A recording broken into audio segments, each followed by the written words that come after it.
Geek Tank Radio, News Talk 98.9, the roar of Memphis. Welcome, everyone. We are the Geek Patrol, and our microphones don't have a stun setting. They do today. Today, we're broadcasting live from the funnel cake donation booth that Brandon set up at the 33rd Annual Cooper Young Festival. Hey, you know, you got to give those needy people in my belly the funnel cakes. Pretty good scam you got going on here, Brandon. We're set up. He's had quite a number of donations, but we can always use more. Yeah. The needs are great. We're going to change the sign from funnel cake to Pronto Pup here in about 15 minutes. Yeah, as lunch rolls in, I want something a little more substantial than a funnel cake. This is way too much sugar. Anyway, welcome to Geek Tank Radio, everybody. Yeah, we are doing a rare live Geek Tank Radio, well, live audience, we should say. Oh, no, I mean, we're live out in the remote areas of the 33rd Annual Cooper Young Festival. We are literally 10 feet away from the gazebo at Cooper and Young. Yeah, come say hi to us. We're right next to the 98.1, the Max Battle Van. It's our sister station over there at Cumulus, and so you can't miss us. Yeah, we're by the van. Their tent is actually opposite us from the intersection. Yeah. Yep. Absolutely. We're right around the corner from Alchemy Restaurant, which is an amazing place. It is. All right, one, it is amazing. Two, it is unbelievably cool looking in there. And three, we've got to thank them for giving us power, else we wouldn't be coming. They honestly are powering our show today. We always used to say in our old podcast, you know, energized by. Yep. Well, yeah, we're energized by Alchemy this morning. Yeah. Do you realize what you just said? Yeah, I did. That was awesome. Yeah, Nick Scott, a big shout out to you. Thanks a lot. And don't be surprised if Allan sneaks back in your kitchen when he's pretending to disconnect the Wi-Fi, Allan. I saw you eyeing that thing. What do you mean? I was measuring. I'm throwing this out to the live audience now, and just to try and manifest it, I think we should do plenty of remotes for Geek Tank Radio from Alchemy. Oh yes. I'm just saying it, you know. Yeah, and I'm just going to put it out there shamelessly, you guys. We need a restaurant to sponsor the show. If you're a restaurant or if you got a fun business, get in touch with us. Give me a call, 901-921-7105. That's what we need. Yeah, remotes. We need remotes at restaurants where we can do like geek trivia and things like that. Because and you get a free chef. And well, that's true. You get Allan to do whatever you need him to do. Yeah. Well, guys, we're obviously there's been a lot going on in the Marvel universe. We'll I don't know if we're going to weigh in later on what if, but you guys, we thought here, being at this unique event, this is the 33rd Annual Cooper Young Festival, which really is cool, people. If you're here in the Mid-South, it's the weather's cooperating more or less. Bring an umbrella as a backup, but it's a unique cultural event. And Brandon, you were thinking it would be a great day to talk about some of the unique. Memphis has a very unique art culture and very vibrant. It really does. The one thing that you go to any of the big cities, they've got a good art museum, but you go in, you see all sorts of cool stuff. You see amazing sculptures and paintings and whatnot. But there's always this missing piece, because as much as the art is vibrant, museums are kind of cold, and lifeless. I mean, but here in Memphis, we celebrate our art in such a way that, I mean, anywhere you find art, there's going to be somebody who's going to be excited to tell you about it. And the art scene in Memphis has its own unique personality that you don't get when you visit the art scene in very many other places. I think there's like 5 places in America that can match us when it comes to personality. And most of those places are shut down right now. And people come from, it's surprised.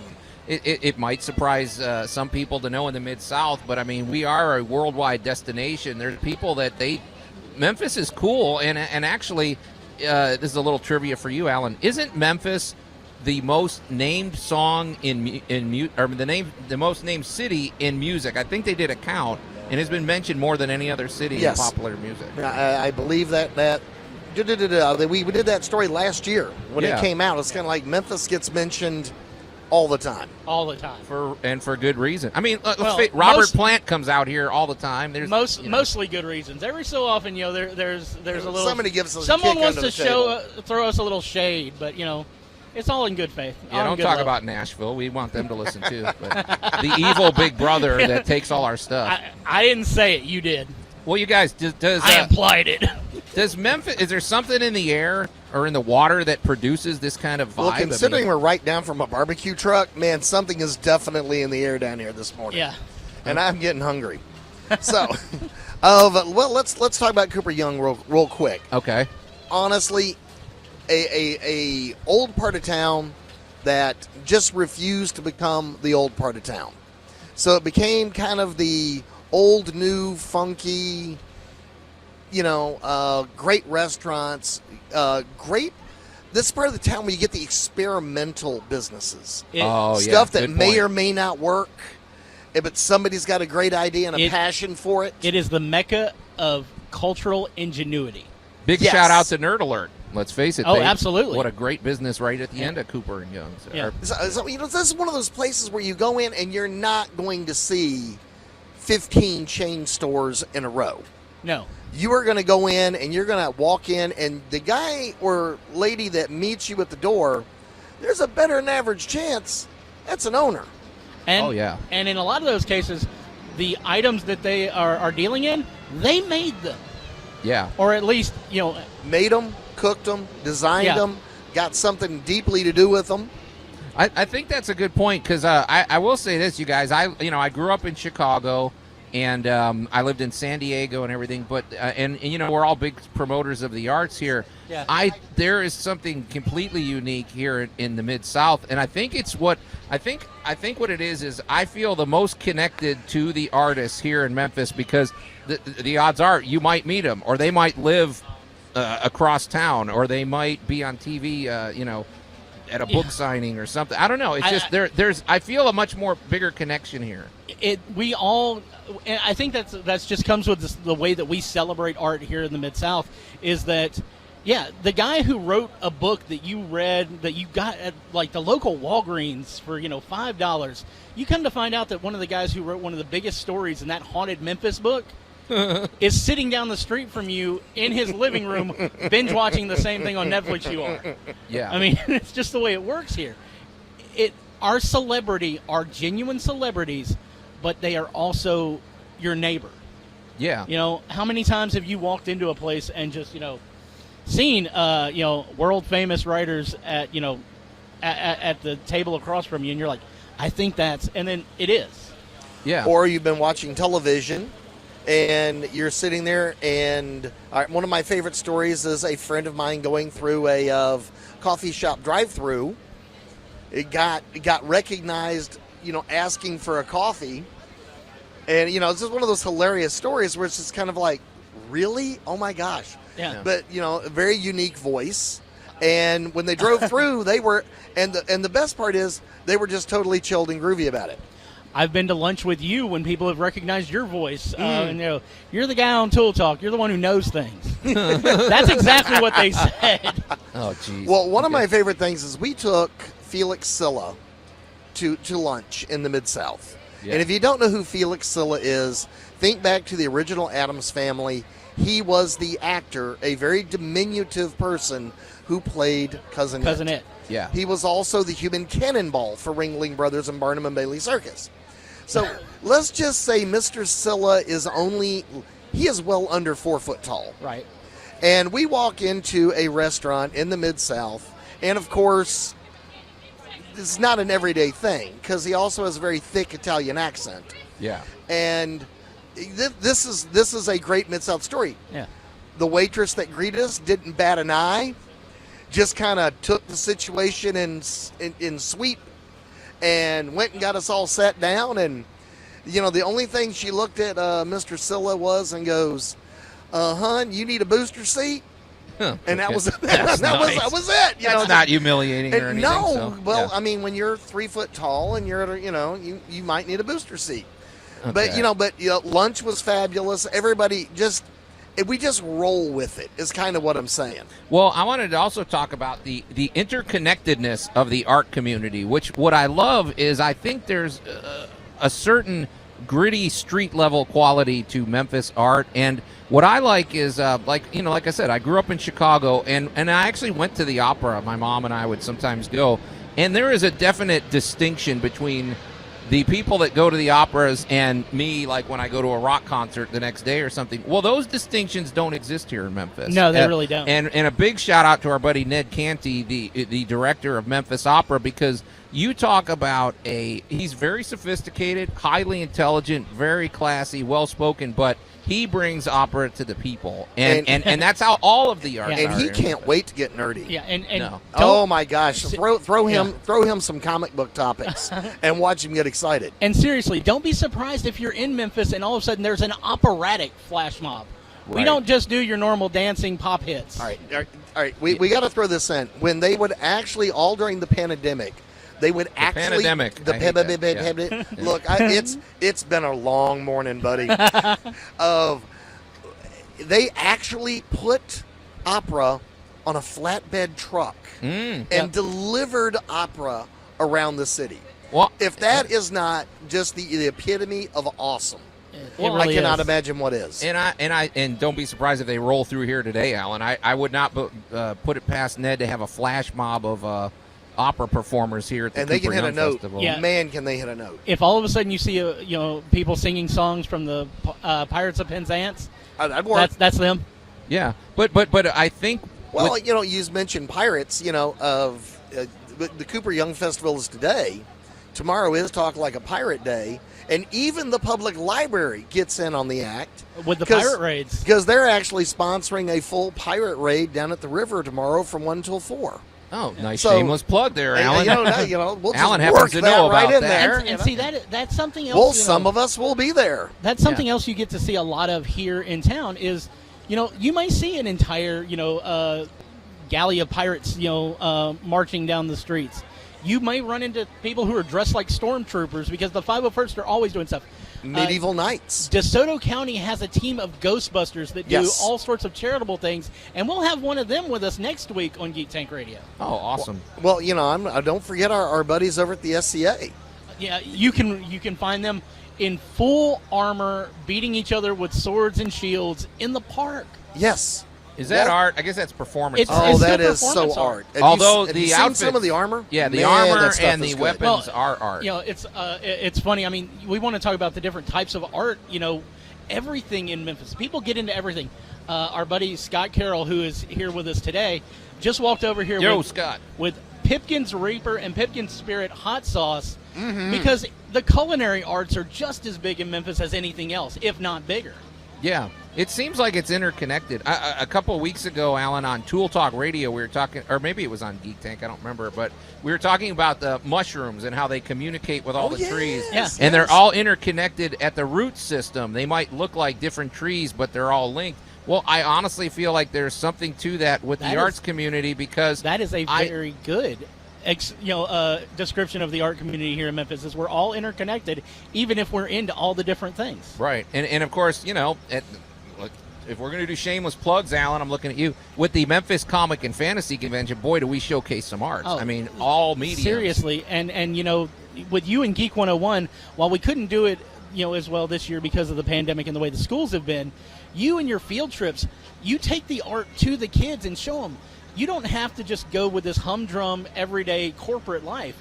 You can thrive with the arts. Yeah, absolutely. So, I guess, do we want to zero in on a few artists in particular here We in the can. Mid-South? I don't think any of them will miss the plug. I don't think anybody's going to... Mitch Faust is not going to call you and go, Joe, stop talking about me. I can't keep up with my commissions. Well, I mean, Elvis is low-hanging fruit. But and no knock on Elvis, but he gets coverage. Well, but I'm thinking more of some of the, I'm looking at our buddy Kaza. Oh. Kazuo Oda, who spearheads the band Kaza. Her and Hideki and I still have... I don't know if they've got the same drummer or not. They've changed drummers so many times, but Yeah, it's like Spinal Tap. I love those guys, and her music is amazing. But that's not all that you get when you see at one of their concerts. She'll come out in like this full regalia with these giant wings, and it's like the craftsmanship in her costuming and then the music, and yeah, it's a whole new experience. Yeah, because Kaza has been in Memphis, I want to say, probably 7 or 8 years. They're the awesome rock trio. They came from Japan. They could have picked anywhere in the world or anywhere in the country to move, and they chose the home of rock and roll. Yes, Memphis, the Tennessee. birthplace of rock and roll. And now they're ambassadors. They travel around the country representing the Memphis music scene. So, and if you want to... More shameless plug. If you want to meet Kaza, they're going to be set up at the Memphis Comic and Fantasy Convention. Due to the current CDC guidelines, we can't have them do the full concert, but we will be able to. You will be able to meet them and pick up CDs and some of their other merch. They got great merch. They don't very comfortable T-shirts. Too. Some of the softest T-shirts I've ever gotten from anybody. Yep. But I mean, we talk about it, but I mean, you think about people who are involved in our convention alone. You got Mitch Valls and Dean Zachary, you got Jim Hall. These guys have all worked in fantasy art and comics, and you kind of take for granted that these guys are known on a global scale because you kind of hang out with them, you do things with them, you go to lunch with them, stuff like that. The young lady who does all the art for Geek Tank Radio and the Memphis Comic and Fantasy Convention, Catherine Knowles, her whole family is involved in stuff in one form or another. But she also designed the Memphis Tiger.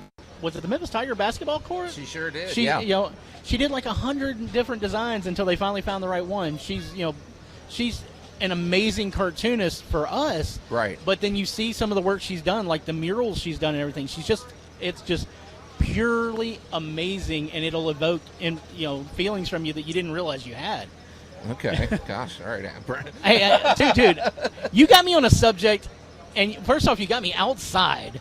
I don't like being outside this time of day. Well, you know what else I think, and maybe this is something else. But it's an awesome subject. I think this is just me as an outside observer, because, Brandon, you grew up here, right? I was born here, but I didn't come back until I was like 9. Okay. But yeah, my formative years were here. And Allan, same with you, right? So I can... Not even close. Allan's from Texas. No, but you've been here a lot longer than me, is what I'm saying. That's true. I have been here longer than you. So as an outside observer, like I said, my observations are simply the interconnectedness of the art community, which is great. I mean, I've got all these people on speed dial. I can call them and get them over to the convention, or maybe get free tickets from the Orpheum.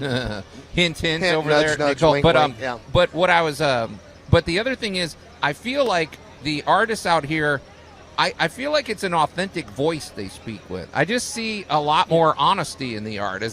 What do you think of that, Brandon? I mean, it's true. A lot of the artists that we know, of course, it's not like they're making their art and giving it away. Well, yeah. It's not like there is it's a consumer medium, but they put themselves into it. You don't see a lot of what would be considered the corporate design art. Yeah. Like you go into the lobby of a hotel in New York, and there's some amazing sculpture, but that guy did that for that hotel because they were giving him a big check. We have people here in Memphis who will make a sculpture that's 300-400 times better than that. I'm not knocking New York. You have amazing things, guys. But there's a bit of them in the story behind it. They get enough credit as it is. They can put up with us not muscling in a little bit. Well, it's funny you say that, Brandon, because I was literally last week as I was visiting, historic and beautiful Wrigley Field. Well, yeah, we all know about your Cubs fetish. I know, it's the home of gum. We got it. I know. And meeting, two-time All-Star and World Series champ Ryan Dempster. Did you give him a bat? Oh yeah, I'll tell the story about that later. You want to talk about art and people who put stuff into their stuff? Joe makes these amazing bats, and he doesn't take nearly as much credit for them as he does because Joe doesn't like a lot of attention on them. Oh, well, but they're awesome, and each one of them's handmade, and they're gorgeous. Well, what I was going to say, gosh, okay, thanks, Brandon. I appreciate that. What I was going to say is we went to the art museum, my daughter and I, and lots of great work, lots of, really great artists. But to be honest, when I was looking at it, a lot of times I'm like, I don't feel like I know this artist any better by looking at their work. Like, I didn't get as much insight. I feel like when I, go to the Brooks, or if I go to, a comic convention or something, I feel like I'm connecting with that artist on a different level. Yeah. I don't know. Well, and this is something else that happened here in Memphis, and I'm going to throw this at Allan because this was all his fault. Several years back, there was a gallery down on South Main called Ions. Oh, and yeah. it showcased, for the majority, comic and fantasy art. And it's not something it's like you were saying. You go into a museum, and a lot of places, you see this thing, and it's like, all right, okay, this is the description of the painting. Okay, whatever, I'll walk away. I don't really absorb it. But when you walked into Ions, and you got hit with, I think it was it Jason Lillard who was showcased up front? Oh, yeah. And was indeed. And you could just feel emotion in these charcoal drawings he had done. Yeah. And it's like, you didn't even need to read the description on the little tag or anything. You felt something when you looked at it. Yeah. And I think that in and of itself is how Memphis encompasses art. There's not a whole lot of, you looked at it and go, okay, that was nice. You look at it and you feel something. And there's a lot of great venues, let's face it. The Orpheum's beautiful. The Levitt Shell's awesome. The Brooks Museum, all of the galleries, just, The botanical gardens. Oh, yeah. If you love nature, walk through the botanical gardens. Well, or go see a concert there. Yeah, you can see a concert live there. At the garden. So you get to enjoy the landscape art and then turn around and get, musical art with it. Yeah, absolutely. So we're going to kind of be unpacking that as the show evolves. But Brent, I do want to, when we come back from the break, I would like to at least just weigh in on What If, okay? Just because it was a little bit different. Yeah, I just caught up with the latest episodes. Yeah, I wasn't a fan of the zombie one. Anyway, you're listening to Geek Tank Radio. Here, okay. Allan, quit waving at us, though. No, I didn't say cut. I said keep going. Allan's using different hand signals. Here's the thing. I'm going to give you a hand signal in a second there. We're remote on location, and if you get here, now we're okay. The art will be the bruises on Joe's head. The art is going to be editing out all this garbage. Max, you got your hands full.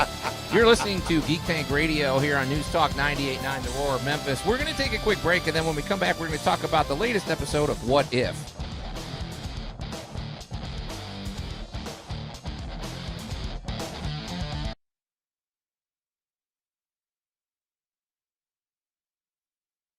Geek Tank Radio. We couldn't even convince you that Bruce Wayne is Batman. Oh, come on. That millionaire playboy, he's too busy socializing at cocktail parties and managing the affairs of the Wayne Foundation. News Talk 98.9, The Roar of Memphis.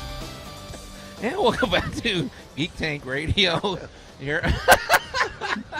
That was it for Joe. All right, so I'm Brandon Olmstead, and welcome back to Geek Tank Radio. Yeah. Me and Allan are going to send Joe to his corner. I'm Joe Thorderson here with my friends Brandon Olmstead and Allan Gilbert and our buddy Max Million back at the studio, high and dry. That was a good one. I don't remember that quote.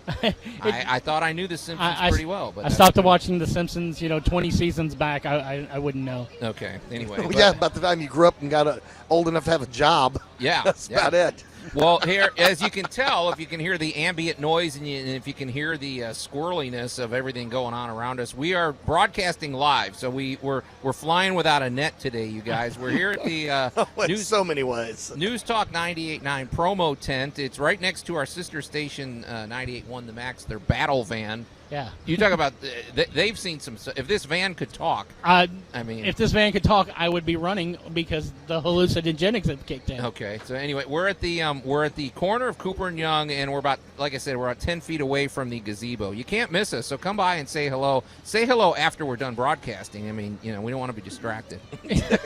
So hey, Joe's guys, already having a problem with that laser pointer. I want to step back for a second and just say this doesn't sound any squirrelier than normal. No, that's probably true. So, well, a lot of people are looking at us weird, though. That's okay. Yeah, well, it's because they see us for a change. It's like I'm sitting here. It's like they're going, really? They're that old?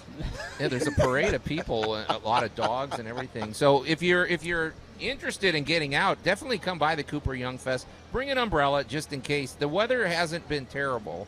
But it's definitely different than it's not sunny and warm. It was pretty bad when we were setting up, but then it subsided. I will say the It's temperature been nice. is mild. Oh, it's beautiful. not baking hot. I kind of wish I brought my hoodie. Yeah. Hey guys, and we've been talking about sort of the unique art community here in Memphis, and we're gonna revisit that. But I feel like it behooves us to weigh in to keep up with the latest episodes of What If, because that's the latest Basically, weekly Disney offering. Basically, it comes down to this. Joe wants to complain about the fact that the Marvel TV series are not as good as the Marvel movies. No. Well, if you heard our show 2 or 3 weeks ago, I did comment that for me these What If episodes. Okay, for one thing, the animation is beautiful. The stories are different. My big beef was that I just don't feel a lot of stake. Like the stakes to me are lowered because it's all some other universe and it's not my universe. So None what of do these I are care? your universe. Last time I checked, Captain America wasn't running down the street, and when you see him running down the street here in Memphis, it's either because of a costume contest or someone got into the basement and got the really good wines. Okay. Oh, yeah. Well, Brandon, before we get to this week's episode, I wasn't here last week to talk about the zombie episode, but I'm That's sorry, okay. that one was goofy. That's okay. We had an amazing episode that didn't involve, anything to do with Marvel. What, did you like that one? I found it kind of dumb, honestly. It was Marvel Zombies. It's been a comic series for 15 years. They just turned it into a What If episode. Did you like it? It was all right. Okay, well, see, you're not shouting from the rooftops about that one either, so. because it felt like a story that I've already read. Okay. Like this week's episode of What If Killmonger had saved Tony Stark, I really enjoed that. I was about to say, because You know. I did like this one. But There's got to be but different I'm gonna writers say- every episode, But right? I'm going to tell you this: the best moment in any of the episodes so far was in the zombie episode when T'Challa tells Peter that even the heroes that have died will always be with you. And hearing that in Chadwick Boseman's actual voice, Oh, yeah. if that didn't get you misty, you don't have a soul. Well, but then of course, I love Chadwick Boseman, and Black Panther, for the record, is my favorite Marvel movie. My big thing was they seem to undercut it with Scott Lang's head talk. I mean, right out of Futurama. I'm like, come on, Come on, let's just be honest. As much as we all love Ant-Man, Scott Lang ruins everything. No, I like Every moment that is like just full on dramatic and everything, he comes in with a dad joke. Okay. He's you. Yeah, In but so many ways. In so many ways. So many ways. but everybody loves, okay. Well, I wasn't about to throw Scott Lang under the bus in Ant-Man. He's under the bus most of the time anyway because he's little. And our buddy Dave Dasmalchin, big shout out to him. His character, he didn't do the voice, but his character from Kurt Ant-Man, was in it. Kurt was in it. Okay, but this week, but I can't wait for David's new movie. Oh, yeah. Oh, my gosh. We'll have to get him on the show. But this week, so basically, Killmonger saves Tony Stark, which makes him more or less superb. He's still the kind of shallow, womanizing. Yeah, he doesn't. Whatever. He didn't really grow up. Right. And so, but Killmonger, I thought the twist here. Spoiler, people. I forgot to warn you.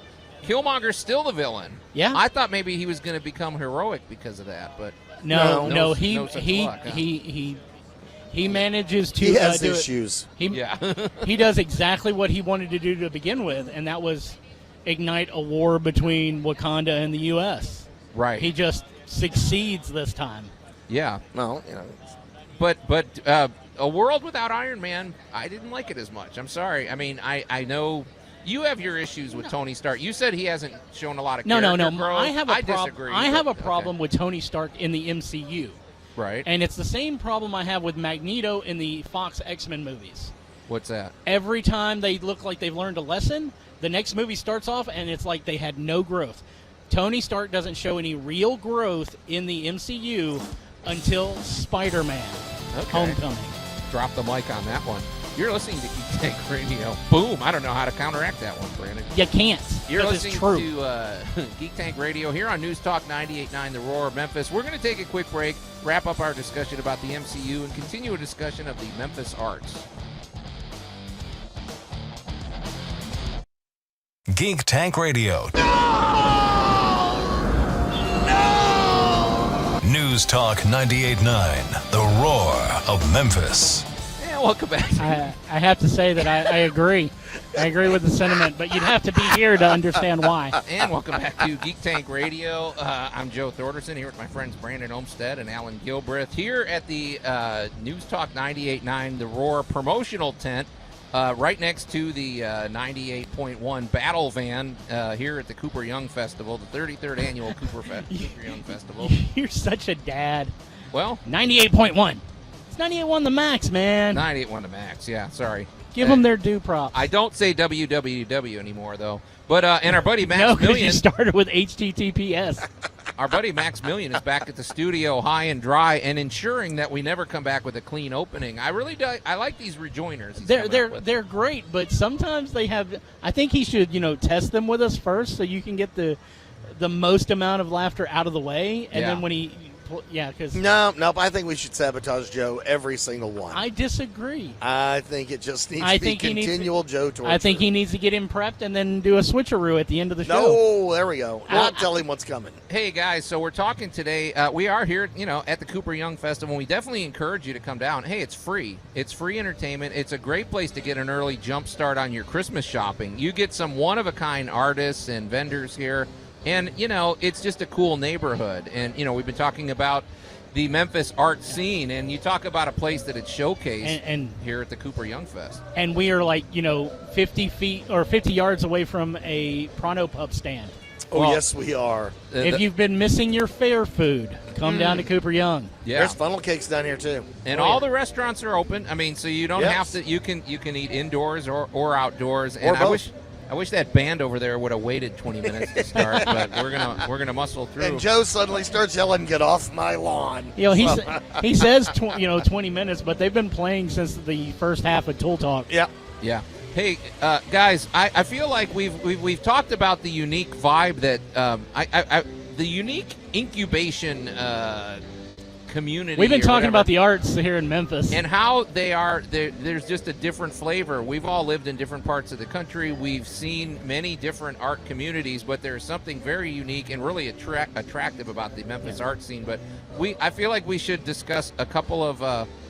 Let's just talk to our visitors that are coming into town. What are some places they need to see? Okay, first of all, most of the people coming into town who are coming for a tourist vibe are going to go to Graceland, so we don't have to mention it again. Right, and Graceland gets plenty of love. So, okay, I'm going to throw out the Dixon because you get art and gardens. Okay, I'll say the Brooks. Well, because they don't really do your traditional art installations. No, they don't. Like, I loved when they had all the inflatable, shadow puppet stuff, basically. Indeed. Because once the light hit it, it made it something completely different. Yeah, I want to piggyback on that, Brandon, because the Brooks Museum, if you're not from Memphis, it's in a really beautiful part of town. And honestly, park your car and make a day of it because you're right there at the Memphis Zoo. You're going to enjoy the architecture. There's some really beautiful homes along that walk, and then head over to the Levitt Shell, which is a really awesome outdoor music venue. And then you just literally go 50 feet across the street to the Brooks. Yeah. And the Brooks has a very it's a really comfortable place to spend a day. It's a warm vibe. It's warm and comfortable. But I want to step back for a second because you brought up the zoo. Yeah. Which our zoo in and of itself is one of the top ranked zoos in the country. And we don't necessarily do our zoo the way that you see in a lot of other places either. We will have like giant Lego sculptures out in the midst of the zoo. Right now we've got a thing where you can go in and hang out with kangaroos. Yes. And I've communed with them, and it's so much fun. You can don't get kicked, though. Those rue guys it. Yes. They'll have the butterfly garden back this spring, right? Which would be awesome. I'm also going to throw in, we have a working, teaching metal museum. Yes, we do. Very good, Allan. Talk to us about that. That is unique. Now, and it's at the river. Most beautiful view of Memphis, or the Mississippi. It is literally on top of one of the main bluffs overlooking the Mississippi River. Truly one of the most spectacular views we have in the entire city. Number 2, you got a lot of flame and metal. Yeah. And you can, and when we say metal museum, I don't mean like, oh, look at the sculpture over there. It's like, come take the class, and we're going to teach you how to forge that old bathtub and turn it into a barbecue pit or whatever you want to do. Hey, Allan, when are those repair days? Gosh, I wish we'd have prepped better because you're right. The Metal Museum, they have great events. They do those quarterly. Okay, they do them quarterly. So you go in there, and they're just real inviting when it comes to, hey, we want you to come on into the smelting area Yes. and get your hands dirty and try yeah. something. It's very and, warm. Right. Yeah, it's but warm. you know, it is But so it's awesome. much fun. But metal art, you really get showcased, and it's neat to see it made. And like we say, it's at a unique location because it's up on a bluff. You're way up above the Mississippi, and you really cannot beat the view. It's awesome. It's just gorgeous. See, and then of course, you know, bringing up the Mississippi, I'm going to tell you that you need to visit Mud Island when it's all up and operational and do the river walk. Oh yeah. There is a That is miniature replica of the Mississippi River etched into the ground in all of its detail. And when I was a kid, my mom would take me and my sisters out there, and we'd walk it. My sisters have these tiny feet. They'd always like to walk inside the thing, which you can do. Yeah. And then there used to be the Boogie Beach thing, which is a giant swimming area that is Right. it opens up as if it was the Mississippi Delta. I thought it was the Gulf of Mexico that it represents or something. So, Well, but that's yeah, where the sand came from. That's where the sand came you from. learn Yeah. a lot, and it's like you walk from city to city, and you're like, okay, this is how deep the river is. This is how wide it is. Yeah. You learn a lot, but in a fun way. Yeah. So Now, the other thing we have scattered throughout the city are, I'm going to say, the minor museums, Okay. where you'll have like the steam-powered museum, steamship, or the fire museum, and every one of these is its own unique clique, but there is something fascinating in every single one of them. Yeah. Sure. And then, of course, we can throw in the former Pink Palace. Oh yeah. Yeah, because It is now the home of the Memphis Museum System, Yeah. but it will always be called in Memphis the Pink Yes. Palace. Absolutely. So, and you guys, we can't get out of here before we mention the Orpheum We've got to talk Theater. about the Our Orpheum. friends over there are great people, and they've maintained the historical nature. It looks cool. It looks old world, but they keep the high tech part. They Yes. upgrade, the Yeah. audio. They upgrade all of the technology with it. Whenever you hear that they're doing renovations at the Orpheum, they're not changing. They're making it look pretty again, and they're upgrading the system, but they always keep that antique feel and look. Yeah. And it's just, if you haven't been to the Orpheum and you're a Memphian, take a moment, go check You it out. need- You and need to to go. be there. And you know what I love about the Orpheum is they want things going on there all the time. So it's not necessarily just, you could see an opera Well- there, you could see a Broadway show, but you might see a movie there. Well, you might last, see last year during the pandemic, when you couldn't have a whole lot of people gathering because we didn't have our vaccines yet, they set up the stage to be a mini golf course. right. They did. Yeah, That they was, wanted that was so great. cool. Yeah, they wanted accessible to the community. We saw Mystery Science Theater there. Alan we did. saw Neil deGrasse Tyson there. Oh, I did. It was amazing. So, but and then like a joke throws that at me like, oh, and he went and did something smart at the Orpheum. no, why I got mad, Alan, is because He was mad because we were all trying to get in there, and all of a sudden Alan's like, "Oh, I got tickets." No, that's not why I'm mad at all. I'm mad, Alan, because I'm looking at this. You said basically Neil deGrasse Tyson shows up at the Orpheum with a PowerPoint and a microphone. Yeah. And how many hundreds of thousands of dollars did he make for that appearance? And here Dude. we are. When are we going to get our break? When can we do Wait, something like dude, that? it Talk about a was- money-making, It was one of those low things. overhead. He walked up on stage and goes, if you're expecting to take a physics class, boy, are you in the wrong spot. Yeah. And everybody just went, no, we're in the right spot, Neil. Go Yeah. for it. So Yeah. he even talked about Thor's hammer. Oh yeah, That's No. awesome. Yeah. I will give him credit. He intermixes the geekiness with the actual science, which is what you got to do. But I mean, I just, if you love the arts, you need to come to Memphis. Yeah. I mean, we are sitting across the street from an Ajax beverage distribution truck from Memphis. It's a beer truck Right. that has giant bottle openers on the side of it. yeah, It's all decoration. It's not like you're going to have that size of a bottle. Well, it's the perfect opportunity. Come here, and you will experience the arts. Yeah. Cooper and Young has art galleries. The architecture is interesting. Just the architecture alone. The culinary arts. It's great. With our So- food, we have kind of a running joke. This is like if you stay here for more than 6 weeks, we You can gain 60 pounds. absolutely positively guarantee you your next 10 pounds. Okay. Because- Is that a selling point? Do we really want to say that? It is because People this is one want- of those places where people really excel at this. Yes. I mean, this is one of the places also where, and again, we're sitting in Cooper Young, which is an incubator area. Oh, yeah. So you've always wanted to be insert here, You're going to rent a little space. You're going to find out if this is going to make it or not. And then the cool thing is, if you make it, you get to grow. Yeah. Sure. There's so many places that started off with a little podunk, spot here on Cooper Young that now have grown, and they've, you think about locations. You think about Mulan, who started here on the corner of Cooper and Young, and they've got multiple locations everywhere. I'm waiting for Alchemy to expand. Oh yeah. Mm-hmm. Oh yeah. And of course Beale Street. Make sure you hit that up because it's all of the arts combined. Visually, architecture, music, our food. Traditional Midtown. Yeah. Beautiful strip. Not that far away from us right now. The dangerous part about Beale Street, though, is if you go on the wrong day, you might see a horde of zombies. Yeah, well, that's true. That's once a year zombie walk. That's right. Yeah. Well, I guess I would say to you guys, after visiting Chicago, which I always enjoy. I mean, I grew up there, but I always remember why I moved from there. Because after about 2 days of taking the train everywhere you want to go, or paying $50 to park or whatever, the viral incubation tube. Yeah, I appreciate Memphis. If I want to go to the Brooks Museum, I get in my car and I go over there, and it's reasonable. And same with any location here in Memphis. It's a easy city to navigate. We are full of culture. We're full of lots of geeky activity. It's a great place to visit. And the Convention and Visitors Bureau can send that check to Geek Tank Radio. No, it's true. We mean this, right? It's true. I mean, we do love our city. We love our city. We are big proponents of the 901. We are. Yeah. Yeah, it's great.